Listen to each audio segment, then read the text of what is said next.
believe in what you believe in and staying firm to it no matter what comes to you. Because there's going to be a lot of stuff that's going to come to you that's going to tempt you. It's going to try to change you. It's going to try to challenge you. It's going to even try to debunk what it is that you're doing. But staying firm to what it is that you believe, because you've tested it, you've tried it, you've really come to realize the grace that's came to you and the success that for one has came to you, and really just sticking with it. It's going to be, I just know, is one hard thing to have to deal with on this planet when you come to terms with trying to understand who Jesus is. Because it's like, even someone who says that they believe in him, you're still in a situation because the whole world is trying to say to you that that's not the way.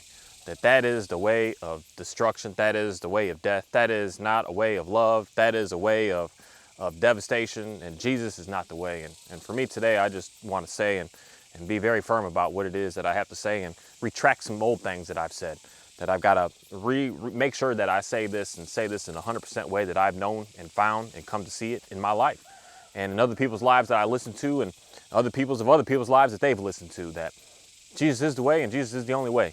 And it comes in the book of John, in the 14th chapter, down to the 6th verse, where it says, the whole title of this whole past section right here is Jesus the way to the Father. And it says, Jesus answered, I am the way and the truth and the life. No one comes to the Father except through me. If you really know me, you'll know my Father as well. From now on, you do know him as you have seen him.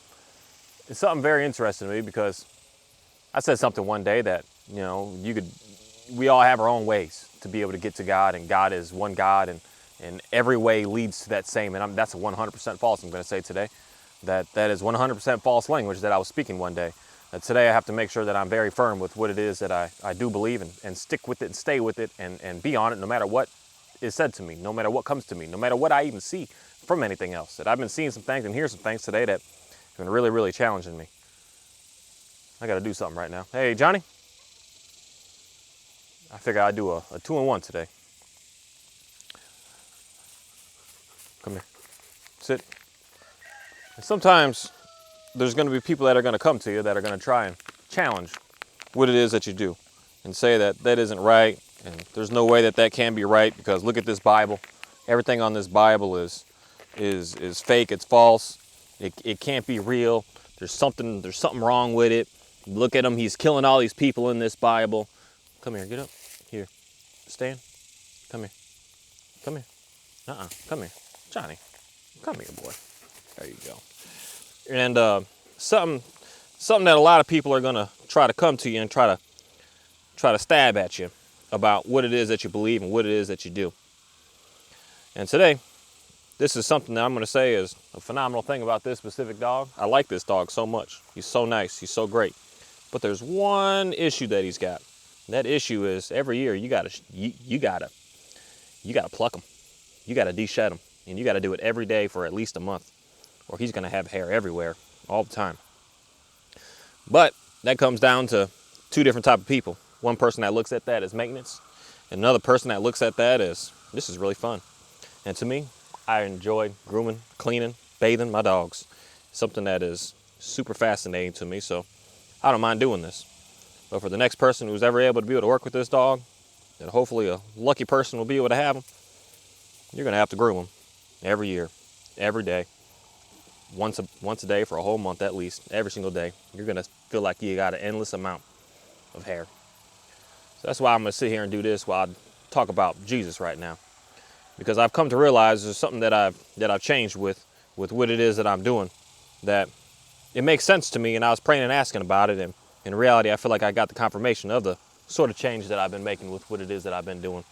And that change is the concept of not really reading from the Bible too much and just speaking some stories of how it is that I've been able to find Jesus and be able to get to him and be able to have him influence me in my life. Because there's one thing that I do know. If you don't believe in the Bible, you don't believe in Jesus, you don't believe in God, you're not going to understand that book at all. That book is going to be extremely foreign to you. That book is going to be just absolute madness. And that book is also very dangerous in a way that if you already know what you want to talk about, it's going to be there for you to be able to flip through and find passages that are going to go along with what it is that you want to say. as opposed to being a person that could just speak something. And then later on, someone can hit you with the passages and say, actually, what you were just talking about is going along with what this book is saying.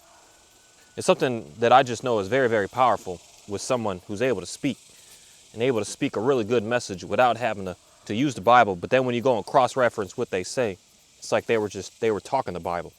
And that to me is the whole concept of how God is allowing certain people on this planet to be able to speak his message without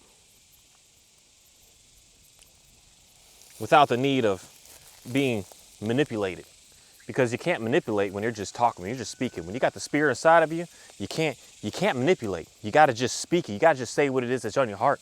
And sometimes when you're already trying to pre-think what you're trying to say, you're manipulating what the Bible has to say, because we're human beings.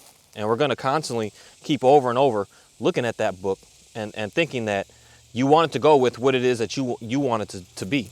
You want it to go with what it is that you think is correct. And when you want it to be what you want it to be, you're going to find the answers for you. If you want it to be loving and caring and showing respect and having self-control and being of love, you're going to find it. But if you're also looking for it to be in a situation of absolute tragedy and devastation and wars and fighting and why you should be killing people that don't believe what you believe, you're going to find all that same information in there. And that's something that is very, very dangerous and very, very destructive, because we got a lot of people today that are just flipping through the book, finding one passage here, finding one passage there, going to this passage to try to verify what it is that they're saying. And I'm confused, because it means that you have it in you already that you believe something, and you're trying to force it to be real. And that's why, for me, I understand that a lot of people like to reject that Bible, because it's really, really complicated to actually just look at it in its whole and say to yourself that this must be true. Because you got some people out there that are going to show you that if you don't believe what I believe, then I have the rights in me, the right to harm you, kill you, enslave you, damage you, destroy you, do whatever I want to you, that you have the right. And some people feel that way. And that's what makes this book very, very dangerous. And that's why, for me, I can't be a person to just go to this passage, go to that passage, go to this passage, go here, flip to this, go to Acts, go to John, go to Matthew, go to Luke, go back to Genesis, get in Deuteronomy, go all these places, because you're trying to make something be that you want it to be, as opposed to just reading the book for what it is and having a good understanding of what it is and just speaking what it is. So for me, it's something that I had to change from just reading passage to passage and going verse by verse and reading it all, and even giving one verse, like the one verse I gave today. It could be used in a way to try to create my narrative. But my narrative is the narrative of the Bible, is what I'm going to say. Hey, Johnny, come here, man. I got some snacks for you. My narrative is a narrative of the Bible. And of the Bible, it just constantly keeps stating over and over that Jesus is the way, that Jesus is the one, that Jesus is the reason for what it is that we're out here doing. Jesus is what we should be following. Jesus is what's going to be able to bring us our peace. Jesus is what's going to be able to get us to the Father. Jesus is the way to be able to have patience and self-control on this planet. Jesus is the one that even created this planet. That he was here, he was made, he was thought of, he was everything when the whole creation of this world was even made. And that's something that, come on, Johnny, let's get up. That's something that is really, really powerful. But if you don't believe that, I'm telling you, that Bible is going to be something that's going to be very, very, very, very dangerous for you to look at. Because you're going to find everything in it that you don't want to, you want to find, is what I'll say, on why it isn't real and why it all is fake. You will find all that information in there. And the more and more that you try and find it, the more and more you can find it, and the more and more you're going to be deceived. And that, for me, is something that, knowing that human beings have been able to have their hands on such a book, that human beings are human beings, that sometimes when you don't agree with something, you want to omit things. And I know that the Bible is translated and it's God's word, but there's also humans that are in the middle of it. And once there's humans in the middle of it, there's things that humans are going to say, I don't agree with that. And when a human doesn't agree with something, they're going to try and hide and change and do. But there's one thing that I am going to say, that I've been praying and asking about this Bible so much. Even if there is things in there that have been omitted, that have been taken out, even if there's things in there that have even been added, there's one thing that no human being could have possibly done for the whole theme of that entire book is change that, of knowing that Jesus is the way. Jesus is the only way. The moon's not the way. The stars aren't the way. The cards aren't the way. The goddesses and gods aren't the way. What else? The sun? The sun's not the way. The trees aren't the way. The dogs, the animals, the plants, they're not the way. Another human being, they're not the way. The only thing that is the way is Jesus. The only way to be able to get what it is that you're looking for is Jesus. The only way to be able to live and be able to have a good understanding of knowing who God is through Jesus. And that's why there's one thing that Bible does state many times over and over, that whatever you're doing, if you praying to the stars, you praying to the moon, you praying to the cards, you praying to the psychics, he says to test the spirits, test them out. If they coming through me, they're good to go. And also at the same time, it's a beautiful thing, because I've been doing a lot of research on a lot of these psychics and a lot of this stuff, that he says, if it's not 100% true, it ain't true. 80% true, it's all fake. It's all false. Half true, and that's something that pretty much any storyteller out there would say. When I say storyteller, I'm talking psychics and mediums and channelers and all them people. They're never 100% correct with what it is that they read. Never. There's always a thing of what they would call as error in what it is that they're doing. And with that being error in there means that it's not true. That if it was from God, and you believe in these psychics are from God, then you as a 100% fact should feel in your heart that what it is that you're getting should be 100% real if it is from a all-knowing God. And that's what gets you hooked, because it doesn't quite give you all the information that you're looking for. It gives you half the information. It gives you half the story. And then it makes you have to like go back and find more and get more and do more and research more and try to pay more to find this deliverance here and go more here to try to find the deliverance there. And it just forces you to have to do more and more to find more answers. And that's the number one way to know if it's real or not, if it's from God. Because if it's from God, an all-knowing God, I don't care what you believe. If you believe reading the stars is how to be able to learn yourself and learn this world, then you are believing that those stars are giving you correct information. And that correct information being that it knows all about you. Come here, Johnny. It knows all about you. And if it knows all about you, it should know 100% about you. It should know everything about you. It should always be right. It should always know what you're asking for and give you questions that you're asking it. It should always give you a 100% correct information if it's from God, if it's from a source that's created this world, that's created this land, that's created everything out here. It should be 100% fact. And if it's not, if it's like, well, today my horoscope didn't quite give me what I needed because it wasn't quite exactly saying it wasn't right today, but tomorrow it'll be right, and yesterday it was right. That's 100% false then, because it should be 100% real if it was real. It shouldn't be just real when you want to work right, when you want it to fit right for you for today. And now it's real, but it's not real today because it doesn't fit with what it is that I got going on today. That's something that I would just challenge. And the Bible itself and Jesus and God challenges all of us to really look into, is challenge the spirits that you're getting your information from. Because a lot of times we think we're getting our information from something that is real when it actually doesn't actually know you. It knows some of you, where I would say a devil, a Satan, an angel even. Not all angels are good angels. There's some destructive angels out here. And that's what we could say the Lucifer, Satan, devil, all that is. He may know a lot, but doesn't know it all. And that's where he can get real good at being able to give you the information of knowing that You're really close, but he doesn't know it all. He can know a lot.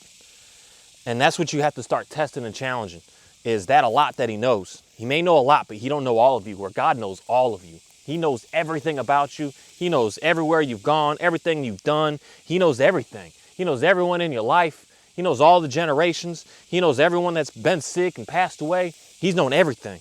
So if you go to a psychic and you're trying to ask them questions and they're just not giving you the 100% accuracy on what you're looking for, it's false. It's false. Because if it was God and if it was all so great, it would know it all.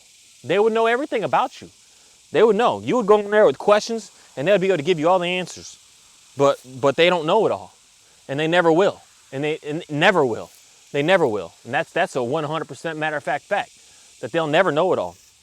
They're always going to run into a stumbling block of being basically a hit or miss type scenario. And that's why for me, what it is that I believe in, I know that it always comes back right. And I know it always comes back true. Because I've been able to get myself out of things and into things.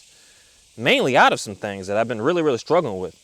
It's like last night I was really, really struggling with something that I realized I failed. I failed in a way, but then I realized I'm still just a human being at the end of the day. And it wasn't something that is going to be able to just destroy me instantly overnight. It's not like I was doing anything to damage anybody. It wasn't like I was doing anything to really just get at something or somebody. But it's something that I was just praying and praying and praying about, and praying and praying and praying, and trying to get some insight and some information and some understanding of where to go and what to do and how to do and what's right and what's wrong. And it's just, to me, the information just constantly keeps coming to me of how it is that it just knows everything about me. How Jesus knows all about me. He knows everywhere I've been. He knows everything I've been through. He knows everything I've done. He knows every scenario that I've been across. He just knows everything. He just knows everything. And since he just knows everything, he's able to really give me the insight that I need to be able to move forward with my life and to be able to do what it is that I need to do. And what it is, how to be able to better myself the next time for when I do mess up. Down. Sit. Heel. Speak. You funny man. We good, Shadow. It's just something that is super fascinating when I think about Jesus and what it is that he knows about me and how it is he knows about me. All right, Johnny. Because a lot of times when I'm just sitting and praying, I'm asking him questions about myself. And then I get the information back about what it is that I should be and shouldn't be doing. And it's such a beautiful thing. Because when you're speaking to someone who knows you, when you're speaking to someone who really knows you, everything about you, your whole family, your whole friends, everything, he's able to give you 100% information on how to be able to help you and guide you to be able to move forward in this planet. That when there's someone out there that's giving you 80% correctness type information, they're out here to deceive you and to trick you, because they're going to give you a little bit of truth and put a whole lot of lies in there. And then when those lies start to come in, they start to make you think that, yeah, doing this more over here is going to be able to bring you your happiness. It's going to be able to bring you your joy. It's going to bring you your peace. And when you're constantly doing that, you're constantly just having to beg and fiend for more and more and more. You're having to go to the next ritual. You have to go through the next task. You have to go through the next trials and tribulations. You have to go through the next and the next and the next, constantly over and over, to figure out how to be able to get what it is that you're looking for. And that's the manipulation that I'm going to say is what the devil is all about. He's out here to deceive you in a way of making you think that what you're doing is great. And then if you just do this, you'll be better. If you do this, you'll be better. If you do this, you'll be better. You do this. It's a never-ending battle to keep going. That you'll never hit a point where it's just like, bam, here we are. We're good here. Like we're satisfied here. We don't need to worry and do and push and strive anymore here. We're here. We don't need to keep on fighting and forcing. And that's something that is amazing about who Jesus and what Jesus is all about. Because he's not asking you to do this next test. He's not asking you to go to this next place. He's not asking, no, he's like, you just go here and you're done. You're finished, you're complete, you're satisfied, you're full, you're fulfilled. You don't need to go here and go here and go here and do this ritual and do this seance and pray to this and pray to that and do this stance and do this exercise and do this workout. He doesn't ask you to do any of that. None of that. And that's the crazy part about who it is that the devil is all about on this planet. That he's out to really make you think that what it is that you're doing is right. Because you only need to you're just a little bit closer and you're a little bit closer. And then when you get a little bit further and a little bit further, you're going to start running into the situation that now he's starting to put more and more lies in with less and less truth. So at first you were getting way more truth than a little lies to deceive you to get away. And then after a while it starts to shift and change. Same way the banks charge us interest. Up front, they charge all their interest at first. But after a while, they take that away and then you start paying it, you start paying your actual principal down. The devil works the same way. It's interesting because it's the same way that interest stuff will kill you just as fast as anything else on this planet. But it's you go, Johnny. You can go. You want another treat?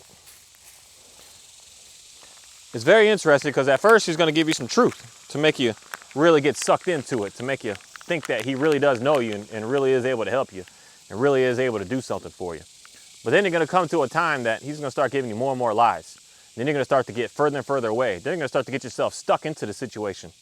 Stuck in the situation of now you're so far deep in that you can't just quite so easily get out, because now your whole world, your whole life, your whole income, your whole finances is involved into it. Now you can't just leave it. Now you can't just get out of it. Now all your friends, your everything is all in it and all involved in it. Now you can't just get away from it. You have to stay there. And then if you leave, and you have absolutely nothing. You got nothing at all. Down. Sit. That's the last bit, homie. Okay, all done. You can go. All done. It's just something that's just very, very, very interesting that I just really have come to realize on this planet. And with that, I just want to say thank you. Thank you for the understanding of knowing that there is only one way. And it's very, very clear to understand that one way once you're in faith with it, when you're in understanding with it, when you're all in with it, when you believe it, you're really going to see it and understand it that way. But when you don't, when you're still thinking that the way that you're doing is going to get you because you just have to do that one next thing to be able to get there, you're going to reject it, because I like the term enemy better than anything else. The enemies of Jesus are going to do everything that they can to get you away from Jesus. They're going to explain and speak about him in a way that he's just absolutely horrible, absolutely savage, absolutely crazy, absolutely just mean and ruthless and cruel. And that's just not the case at all.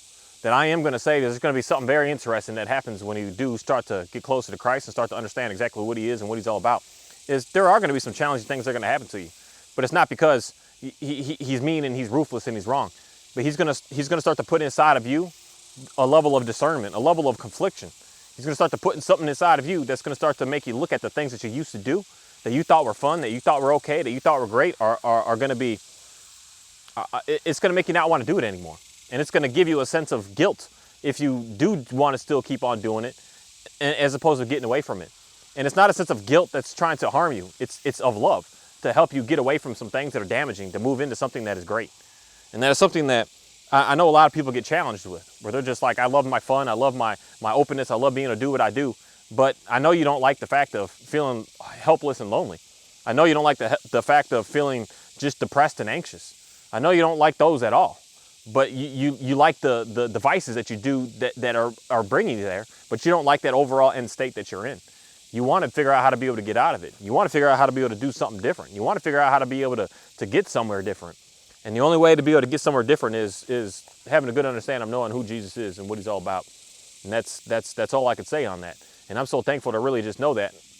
And also at the same time today of really just changing up a lot of what I've been saying and realizing that a couple months ago, I was saying some different things that there isn't, and everyone's got their way to be able to find who God is. There isn't.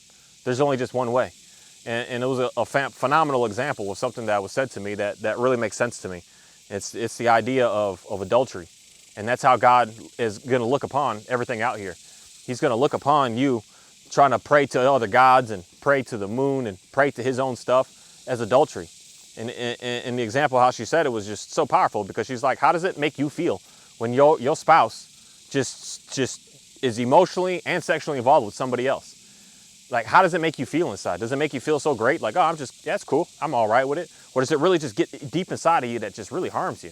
It really hurts you. And it really just gets deep in you of just like, ah, man, I don't like this. I can't deal with this. And that's the same way that God is going to look upon us when we want to go pray to another God. He wants us for him. He doesn't want us to be shared out there for everything else. He wants us. And the more that we're out there sharing this other stuff, he's like, oh man, I can't, this is hard. And you don't want to be committing adultery to the creator of this world in reality. And the only way that you're really going to understand that is when you start to just really pray and ask for his help and his forgiveness in reality. You really want to put yourself out there and be vulnerable for him, to allow him to be able to fill you up so that you don't have to be out here and struggle and worry so much. And I'm just so thankful to be able to just know this and have this, because I know where I'm headed and what I'm doing and who I am and what I'm capable of and what I'm all about, because I have Jesus.